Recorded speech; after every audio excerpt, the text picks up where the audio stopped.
ఇక నా అంతటి నేను సంపాదించిన డబ్బుతోని ఒక చాక్లెట్ అన్న కొనియాలి. మనం ఆధారపడద్దు, భర్త డబ్బు మీద ఆధారపడద్దు, పిల్లల సంపాదన మీద ఆధారపడద్దు. ఒకవేళ మీకు ఆల్రెడీ ₹1,00,000 ఉన్నాయనుకో, దాన్నే మిత్తికి దింపుకోరి, ఏదో ఒకటి చేయండి. మనకు ₹1 సంపాదించాలి. జాగృతి నాయకురాల కార్యకర్తలకు మాత్రం నేను వార్నింగ్ ఇస్తా ఉన్నా, ఎవరి రూపాయి వాళ్ళే సంపాదించుకోవాలి. సంపాదించుకుంటారా పైసలు మన దగ్గర ఉంటే పవర్ కూడా మన దగ్గరనే ఉంటుంది. అవునా కదా ఒప్పుకుంటారా లేదా? సో నా రిక్వెస్ట్ ఒకటే మీతోని, ఫస్ట్ ఎక్సర్సైజ్, ఎడ్యుకేషన్, ఎంప్లాయ్మెంట్, ఈ మూడు ముందు మనం నేర్చుకోవాలి, తర్వాత తెలంగాణ సమాజానికి అంతా నేర్పియాలి. ఇవాళ మహిళా దినోత్సవం అంటే అన్ని పార్టీలకు అన్ని ఆర్గనైజేషన్స్కి వన్ ఆఫ్ ద డేస్. కానీ తెలంగాణ జాగృతికి, తెలంగాణకు నిజమైన స్వతంత్రం తీసుకురావడానికి ఒక మహిళల ఆర్మీ నిర్మించాలి, ఒక మహిళా సైనిక శక్తిని నిర్మించాలి. దానికోసం పాటుపడాలి, దానికోసం ప్రయత్నం చేయాలి తప్పితే ఏదో సెలబ్రేషన్ చేసుకున్నాం అనుకోదు. సెలబ్రేషన్ కూడా చేసుకుందాం, బట్ మనం అన్నిట్లకు రావాలి, పవర్లకు రావాలి, పాలిటిక్స్లకు రావాలి, బిజినెస్లకు రావాలి, ఎడ్యుకేషన్లకు రావాలి, సైంటిస్టులు అవ్వాలి, అన్ని రకాలుగా పనిచేయాలి. కాబట్టి ఈ 3 ఈలు చాలా ఇంపార్టెంట్. మన హెల్త్ మనం చూసుకోవాలి, మన ఎంప్లాయ్మెంట్ మనం చూసుకోవాలి, మన ఎడ్యుకేషన్ మనం చూసుకోవాలి. ఇంకొకసారి ఎప్పుడన్నా భర్తనో ఇంకొకలో తెలివిలేని దానా అనాలంటే ఆలోచించాలి, వాళ్ళు భయపడాలి, అమ్మ దీన్ని ఇట్లా అందామా వద్దా అని. అంటే ప్రేమ వేరు, అభిమానం వేరు, కానీ అవహేళన అనేటటువంటి దాన్ని గుర్తించాలి, దానికోసం ఆలోచించాలి. ఇక మూడోది చాలా ఇంపార్టెంట్, ఈ రాష్ట్రంలో జరుగుతున్నటువంటి అతి దారుణమైన విషయం ఏంటంటే, ఎప్పటి నుంచి అయితే ఈ ప్రభుత్వం వచ్చిందో మహిళల మీద దారుణంగా అట్రాసిటీస్ పెరిగిపోయినాయి. 22% క్రైమ్ పెరిగిపోయింది. నేను రేవంత్ రెడ్డి గారిని, కాంగ్రెస్ పార్టీని, డీజీపీ గారిని సూటిగా స్పష్టంగా సవాల్ చేస్తున్నా. అంత క్రైమ్ పెరిగిపోయిన తర్వాత ఏం చేస్తున్నారు మీరు? ఏం చర్యలు చేపట్టారు? నిన్నగాక మొన్న నాగర్ కర్నూల్లో ఒక చంటి బిడ్డ చనిపోతే ఏం చర్యలు చేపట్టిండ్రు మీరు? ఏం మాట్లాడుతున్నారు మీరు? ఎక్కడుంది ప్రొటెక్షన్? మహిళలకు ఎక్కడుంది ప్రొటెక్షన్? ఈ విషయం మీద దయచేసి ఆలోచన చేయండి.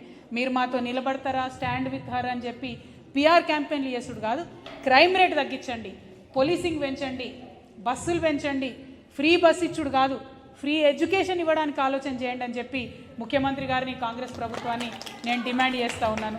ఖచ్చితంగా కేరళ రాష్ట్రాన్ని ఆదర్శంగా తీసుకోవాలి, ఫ్రీ ఎడ్యుకేషన్ ఇవ్వడానికి ప్రయత్నం చేయాలి. ఇట్లా చెప్పుకుంటూ పోతే అనేకమైన అంశాలు ఉన్నాయి. బట్ నేను మిమ్మల్ని కోరేది ఒకటే, తెలంగాణ జాగృతి బతుకమ్మను ముందడికి తీసుకొచ్చి, బోనాలను ముందుకు తీసుకొచ్చి, ఒక సాంస్కృతిక విప్లవం ద్వారా తెలంగాణ ఉద్యమంలో మహిళలు పాల్గొనేలాగా చేయడం జరిగింది. ఇవాళ సామాజిక తెలంగాణ ఉద్యమం జరుగుతున్నది.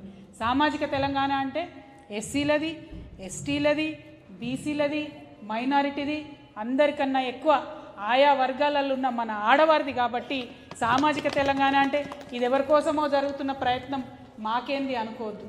తెలంగాణ ఉద్యమంలో మహిళలు లేకుంటే తెలంగాణ వచ్చేది కాదు. సామాజిక తెలంగాణ ఉద్యమంలో కూడా మహిళలు ఉంటేనే ముందడుగేస్తుంది. కాబట్టి దానికోసం మనందరం ఆలోచన చేయాలని చెప్పి మీ అందరినీ కోరుతూ, 1, 2 కాదు, ప్రతినిత్యం, ఒకరోజు కాదు, ప్రతినిత్యం మహిళా దినోత్సవమే కావాలి. అయితే కామెడీ ఏంటంటే, మనం మహిళా దినోత్సవం ఎక్కువ చేసుకుంటున్నామని కొంతమంది ఈ మధ్య మాకు కూడా పురుష దినోత్సవం కావాలని అడుగుతున్నారు. అదేవిధంగా కొన్ని చట్టాలు పురుషుల కోసం ప్రత్యేకంగా వేస్తున్నారట. నేను గవర్నమెంట్ని హెచ్చరిస్తూ ఉన్నా, మీరు కనుక మా మహిళలకు ఉన్న చట్టాలని పల్సర్ చేస్తే ఊరుకునేది లేదు.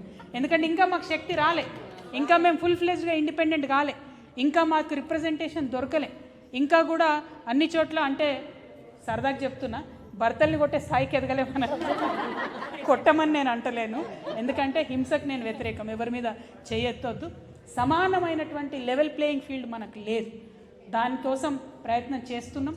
ఇంకా స్కూళ్ళల్లో, ఉద్యోగాలలో మేము పరిపూర్ణంగా ముందడుగు వేసిన తర్వాత, నిజంగా మాకు 50%కి ఎక్కువ హక్కులు వచ్చిన తర్వాత అవసరమంటే చట్టాలు మార్చండి, కానీ ఇప్పుడే చట్టాలు మార్చే ఆలోచన కేంద్ర ప్రభుత్వం కానీ రాష్ట్ర ప్రభుత్వం కానీ చేయొద్దు అని చెప్పి జాగృతి తరఫున హెచ్చరిక చేస్తూ, మరి జాగృతి అనేటటువంటిది మహిళలకు ముఖ్యమంత్రి గారు ఇచ్చినటువంటి మాటల్ని కూడా నిరంతరం గుర్తు చేస్తాం. ఆయన ఇప్పుడు ఒక ప్రోగ్రాం పెట్టిండు మొన్నటి నుంచి, 99 రోజుల సమీక్షనట. మనం ఒక కొత్త కార్యక్రమం తీసుకోవాలి, మాధవి గారి ఆధ్వర్యంలో 99 మోసాలు కాంగ్రెస్ ప్రభుత్వం చేసింది ఎక్స్పోజ్ చేయాలి. అందులో మొదటి మోసం మహిళలే చేసిండు ముఖ్యమంత్రి గారు. 2,500 రూపాయలు ఇస్తామని చెప్పి పత్తా లేకుండా పోయినటువంటి కాంగ్రెస్ ప్రభుత్వాన్ని ఇప్పటికే మనం అడుగడుగున నిలదీస్తున్నాం. ఇంకా పెద్ద ఎత్తున నిలదీసే విధంగా జాగృతి మహిళా విభాగం ప్రయత్నం చేయాలని నేను కోరుతూ, మరి ఇవాళ మంచి కార్యక్రమం మాధవి గారి ఆధ్వర్యంలో చేయడం జరిగింది. అందరినీ కూడా ఇన్వాల్వ్ చేసినందుకు మీకు మనస్ఫూర్తిగా అభినందనలు తెలియజేస్తున్నా. మొన్న 3 రోజుల నుంచి ట్రైనింగ్స్ అవుతున్నాయి, మనకు అందరు జోర్దార్ మాట్లాడుతున్నారు. ఇంకా ట్రైనింగ్స్ కూడా పెడతాం. చాలా అద్భుతంగా మాట్లాడాలి, ప్రతి ఒక్కరం మాట్లాడాలి. ఫ్యూచర్లో మా పుణ్యబాయి గారికి కానీ, భారతి గారికి కానీ, మా అక్క మా ఆశా వర్కర్ గారికి కానీ ప్రతి ఒక్కరికి కూడా అవకాశాలు ఇచ్చే విధంగా కార్యక్రమాలు ప్లాన్ చేస్తామని చెప్పి తెలియజేస్తూ జై తెలంగాణ, జై తెలంగాణ. ఇప్పుడు మనం ఫస్ట్ ఒక పోస్టర్